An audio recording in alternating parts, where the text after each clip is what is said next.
Vaughn had spent 5 years turning himself into a ghost. That was the only way a man with his history could survive the silence of the high country. No drifters looking for a reputation, no lawmen looking for a bounty, and no ghosts from his past asking why he was the one who got to live.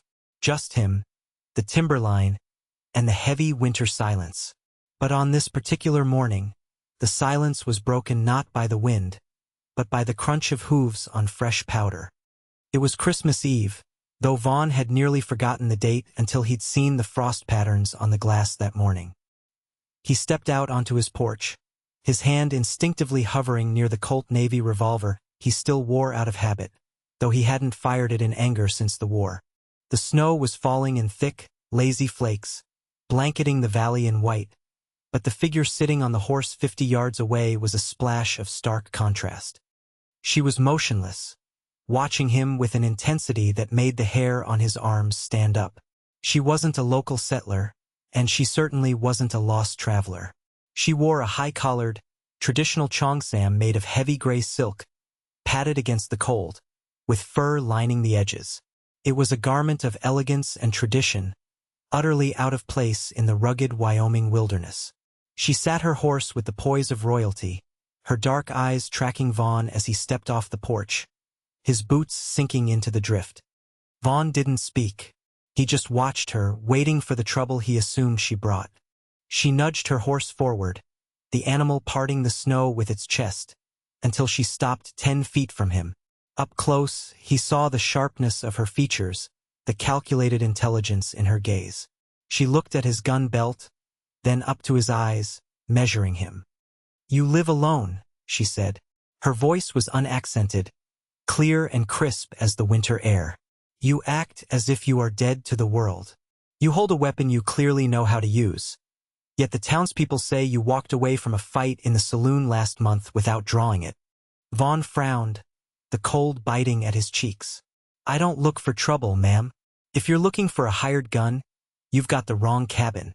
"I am not looking for a hired gun," she interrupted, her tone flat and serious. "I am looking for a father. I want an heir from you." The words hung in the freezing air, absurd and heavy. Vaughn stared at her, certain he had misheard. "You want a what?" "An heir." A child. She didn't blink, didn't blush. She spoke as if she were negotiating a land deed.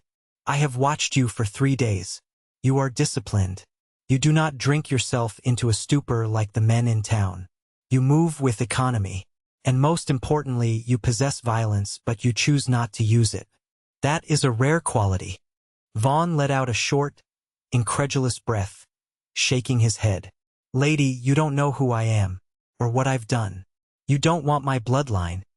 "I know exactly who you are, Vaughn," she said, using his name for the first time. "I know you were a calm hand in a chaotic war. My name is Lien, and I have run out of time to be polite." She dismounted, her gray cheongsam brushing the snow. She stood tall, though she was a head shorter than him. "My family controls the trade routes from the coast to the mining camps. My father is old, and the council is pressuring me to marry a man named Chun. Chun is loud. He mistakes cruelty for strength. If I marry him, he will take what my family built and destroy it with his arrogance. I need a child to secure my claim as head of the family. But I will not bear a child to a man I despise." Vaughn looked at her, really looked at her. He saw the desperation hidden deep behind her stoic mask. He saw a woman cornered, fighting for her life in the only way she knew how. "So you rode up a mountain on Christmas Eve to find a stud horse?" "I rode up a mountain to find a man who understands that true power is stillness," Lien corrected. "I will return tomorrow. Think on it." She remounted with a fluid grace and turned her horse back toward the timberline. Vaughn watched her go, the gray of her dress disappearing into the white curtain of falling snow. He stood there long after she was gone, the absurdity of the request warring with a strange, dormant ache in his chest. He had spent years convinced that his blood was poison, that he was a dead end. Now, a woman in gray silk had looked him in the eye and told him his restraint was a virtue. Vaughn didn't sleep that night. The wind howled through the eaves, a blizzard settling in for the holiday.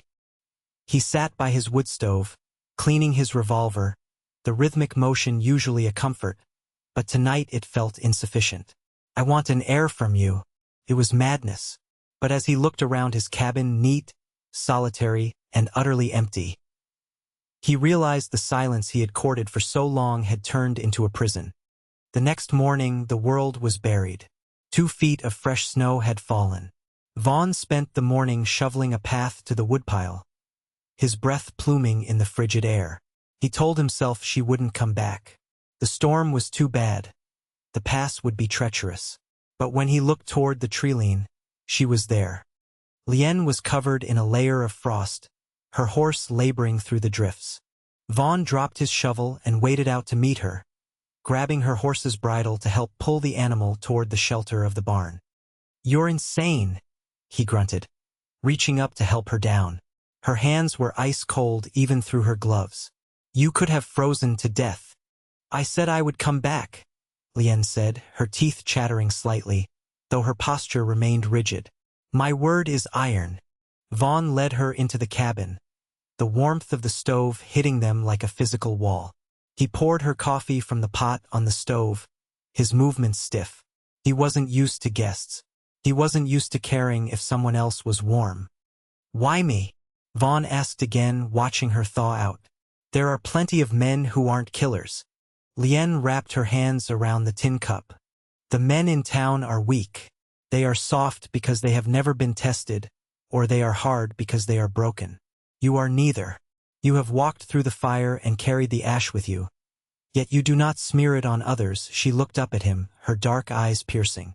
"My grandmother was a formidable woman. She taught me that the bamboo that bends in the wind survives, while the oak that refuses to bow snaps. Chun, the man they want me to marry, is an oak. He will snap and he will crush my family when he falls. You are like the bamboo." Vaughn leaned against the rough-hewn table. "I've been called a lot of things. Bamboo isn't one of them." "I have until the Lunar New Year," Lien said quietly. "If I am not with child or bound to a husband of my choosing, the council will force the marriage to Chun. They believe a woman cannot lead alone." "And what happens to me?" Vaughn asked. "I give you a child, and then what?" "You disappear." "You could," she said, though her voice hesitated for the first time. "Or, you could stand beside me. My family needs a protector. Not a thug, but a guardian." Before Vaughn could answer, a sound from outside made him stiffen. It wasn't the wind. It was the heavy, rhythmic crunch of multiple horses. Vaughn moved to the window, peering through the frost. "3 riders," he said low in his throat. "Chinese. Heavy coats." Lien stood up, her face paling. "The council's men. They must have followed my tracks before the snow filled them in." Vaughn turned to her. "Stay here." "No," she moved to the door. "If I hide, I admit shame. I have nothing to be ashamed of." They stepped out onto the porch together. The 3 men had pulled up in the yard. They were heavily armed, their faces grim. The leader, an older man with a long, thin beard and eyes like flint, barked something in Cantonese. Lien answered, her voice sharp and defiant. The exchange was heated. Vaughn didn't need to speak the language to understand the tone. Accusation, disgust. The older man gestured at Vaughn, spitting a word that sounded like a curse. "He says you are a ghost of a man," Lien translated, her voice trembling with suppressed rage. "He says you are a guilo with blood under his fingernails, unworthy to stand near me." "Tell him he's trespassing," Vaughn said calmly. One of the younger men, reckless and shivering in the cold, reached for the rifle in his saddle scabbard. Vaughn didn't draw. He didn't even shift his stance. He just looked at the young man. A look of such profound, bored lethargy that it was more terrifying than a scream. It was the look of a man who had seen death 1,000 times and wasn't impressed by it. The boy froze, his hand half wrapped around the rifle stock. The weight of Vaughn's stare was a physical thing, pressing down on the yard. "Don't," Vaughn said softly. The boy let go of the rifle. Lien stepped forward, placing herself between Vaughn and the riders. She spoke again, her voice lower this time, authoritative. She pointed to Vaughn, then to herself, then to the ground. Here. I stay here. The older man glared at her, then at Vaughn. He shook his head in disgust, barked a command, and turned his horse. The three riders retreated into the white haze. Lien let out a breath she seemed to have been holding for minutes. She turned to Vaughn, and he saw the tremor in her hands. They will tell the council, she whispered. They will tell Chen. Let them, Vaughn said. The protectiveness that flared in his chest surprised him. It wasn't just duty. It was admiration. She had stood up to them without a weapon, armed only with her conviction. Come inside. The storm's getting worse. That night, the blizzard truly unleashed itself. The cabin groaned under the assault. Around midnight, a sharp crack echoed like a gunshot. Vaughn was out of his bunk in a second, lantern in hand. The heavy snow was crushing the support beam of the lean-to where he kept the winter wood and the water barrels. If it went, it would take a section of the main roof with it. What is it? Lien asked, appearing from the guest cot, wrapped in a quilt. Roof beam. Snow's too heavy, Vaughn said, pulling on his boots. I have to clear it. It is death to go out there, she said, eyes wide. It's death to stay here if the roof collapses and lets the fire out, Vaughn countered. He grabbed a shovel and a coil of rope. He went out into the screaming wind. The cold was a physical blow, stealing the breath from his lungs. He struggled up the ladder, the rungs slick with ice. The wind tried to tear him off the roof, but he stayed low, digging his boots into the shingles. He shoveled with a frantic rhythm, clearing the heavy drifts from the weakened section. Below him he saw a dim light. Lien was outside, holding the lantern high, shouting directions he couldn't hear over the wind. But her presence was an anchor. She wasn't cowering inside. She was spotting him. He worked until his muscles screamed and his face was numb. When he finally climbed down, half frozen, Lien was there to pull him inside. She stripped the frozen coat off him, her hands efficient and warm. They collapsed by the stove, shivering. You went up, she said, staring at him as the firelight danced on the walls. You could have died for a pile of wood. I went up because this is shelter, Vaughn rasped. You protect the home. Lien reached out, her fingers brushing the scar on his jaw. Chun would have sent a servant, and if the servant died, he would have bought another. You do the work yourself. The distance between them vanished. The cold outside made the warmth between them feel inevitable. Vaughn looked at this woman, this stranger in gray silk who had ridden into his purgatory and offered him a future, and he stopped fighting the ghost of who he used to be. He chose, in that moment, to be the man she saw. I'm not a bamboo, he whispered, but I can learn to bend. Then teach me, she said softly, and I will teach you that you are worthy of being a father. The days that followed the blizzard were a strange, suspended reality. They were snowed in, cut off from the world. Lien told him stories of the Pearl River, of her family's struggle to build a life in a land that hated them. Vaughn told her about the war, about the noise of the cannons, and why he craved the silence.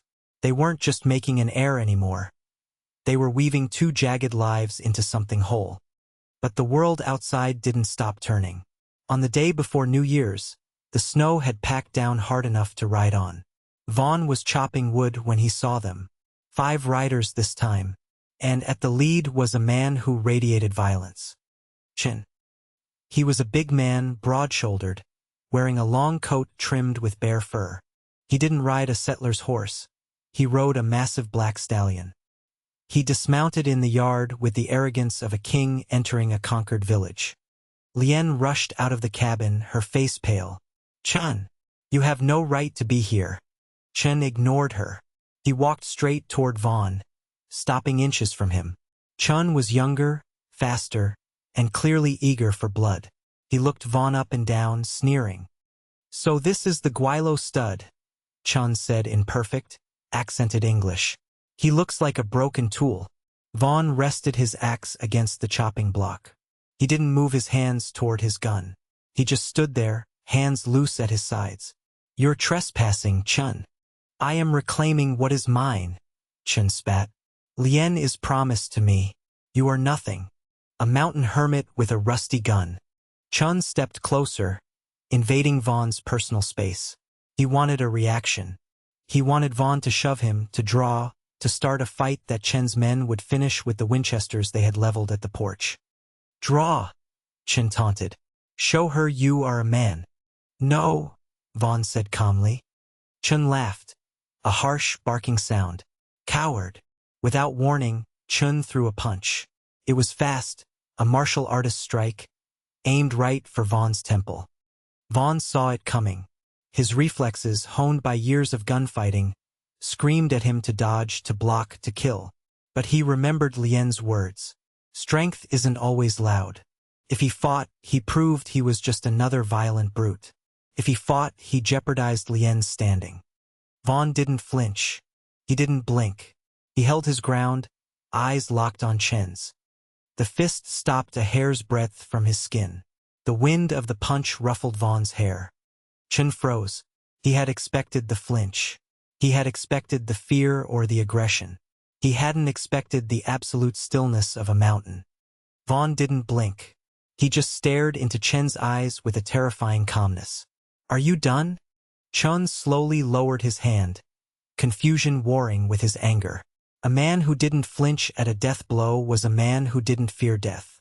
And a man who didn't fear death was the most dangerous thing on earth. Lien stepped forward, her voice ringing out like a bell. "You see, Chin? You use your hands. He uses his will. That is why he is the father of the next head of the family. And you are just a bully." Chun looked at Lien, then back at Vaughn. He saw the way Lien stood next to the gunslinger. Not behind him, but beside him. He saw the axe leaning against the block, and used. He saw a kind of power he didn't understand, but instinctively respected. "The council will not accept a half-breed child," Chun sneered, though the conviction was gone from his voice. "The council respects strength," Lien said. "And I have found it." Chun held Vaughn's gaze for one last second, searching for a crack in the armor. Finding none, he spat on the snow, turned on his heel and signaled his men. "We leave. Let the winter take them." As they rode away, Vaughn let out a long exhale, his knees feeling momentarily like water. Lien grabbed his hand, squeezing it so hard her knuckles turned white. "You didn't move," she whispered, looking at him with awe. "He could have killed you." "He was testing me," Vaughn said, pulling her close. "He needed to know if I was dangerous. I showed him I was." Lien buried her face in his coat. "You are unbreakable." "I'm pretty sure I can break," Vaughn murmured, kissing the top of her head. "But not today. And not for him." Spring came late to the high country. The thaw turned the creeks into roaring rivers and the meadows into tapestries of wildflowers. 6 months later, the snow was a memory. Vaughn was on the porch, sanding a new cradle he'd fashioned from pine. He heard the approach of a single horse and looked up.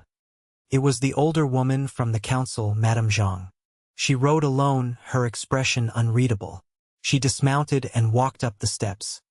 Lien came out of the cabin, her hand resting on the swell of her belly. She looked healthy, vibrant, and unafraid. Madame Zhang looked at Lien's stomach, then at Vaughn. She walked over to the cradle Vaughn was working on. She ran a weathered hand over the smooth wood, checking the joinery. It was solid, flawless. "Chun spoke to the council," Madame Zhang said, her English halting but dignified. "He said the Guilo has the spirit of a stone lion. Immovable." Vaughn stood up, wiping sawdust from his hands. "I just didn't want to fight on my front lawn, ma'am." Madame Zhang looked at him, her eyes crinkling at the corners. "To choose peace when you have the power to destroy. This is the Tao." She reached into her silk sleeve and pulled out a small object.